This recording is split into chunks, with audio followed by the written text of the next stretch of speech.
don't disprove the rule. You're telling me if you were to fly into a hurricane and you had the choice between a male pilot and a female pilot, you wouldn't have zero preference at all, Dave? Not knowing anything about either of them, they're both pro pilots? No, I wouldn't. We're not talking about dunking a basketball. Well, I would choose a man because I know from my own personal experiences that when shit hits the fan and emotions are high and it's life or death, that the man is more likely to remain calm. And calm is what's going to keep me alive. So I would choose the man. For the same reason, I would choose women to do other things. Women are better at other things than men. And I'll sit here and say women are better at X.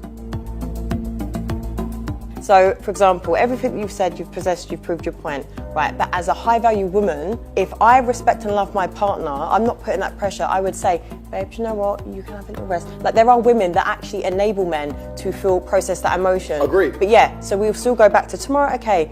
Agreed. Let's go back to work. But there are good women out there that don't put that pressure. I feel like your reality on women is warped because of a certain caliber of women. Yes, it is. I agree. You're right. But you're missing a very vital point of that story. You're right. But as a high-value woman, before you say to that man, you can have a day off and you're allowed to be sad today, you will only even get with him. Let me change that. You will only even acknowledge he exists if he's ignored how he feels 99% of the time before that. Because if he was sad most of the time before that, he never would have got to a place where he could attract a woman like you.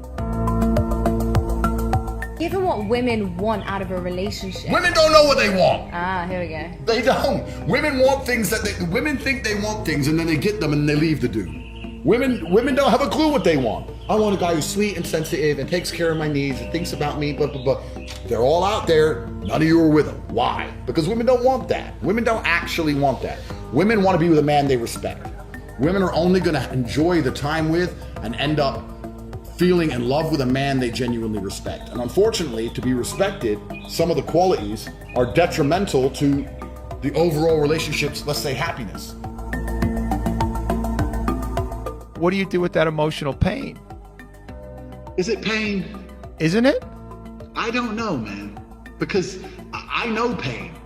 I'm talking real pain. Physical pain. Yeah, but physical pain, people have this idea that emotional pain's worse. They ain't never had a knife stuck in their skin. I know pain. They never had their face broken. I know pain. I don't fear emotional pain. Like, even if in the worst possible scenario my brother died, that's the worst thing that can possibly happen to me, I'm still gonna get up, go to the gym, lift weights, drive my cars. Because that's just all you can do is progress. You don't think people need time to mourn? Like when your father died, did you need time to mourn? Absolutely you can mourn, but you can mourn while you lift those weights, while you drive that car, and while you buy that coffee and pick those bitches. You have to have multiple passports. You have to be on multiple grids. The idea of living off-grid is complete fallacy. You can't do that. You have to be on as many grids as possible. This is what you talk about fuck you money. The people with fuck you money don't even own anything. They own a share of an entity which owns things they can borrow. They have unlimited citizenships and passports. They have money out in the metaverse, in the sky, hidden all around the world. Fuck you money isn't about having money in your bank account in your name. If you still do that, you can't say fuck you to anybody. I would disagree on some of that. I think there could be another side that would argue the fuck you money is they have so much, but they don't have 20 armed guards and they can do everything you just said because they're viewed not as a threat to the government. And I like the things you say, by the way, but just you to understand that the paradigms that we view the world in are completely and utterly different because you still believe in the idea of a law-abiding citizen. You believe that if you're a law-abiding citizen, the government's never going to come for you and they're never going to hurt you because you stick to the rules. And if you have not learned anything in the last 3 years of COVID, that the rules can be turned and used against you at any moment to lock you in your fucking house without reason, where they can come along and become a communist country at the drop of a hat and literally restrict your very movement, and you to sit there and say that I trust these people absolutely and completely with my freedom and control over my life,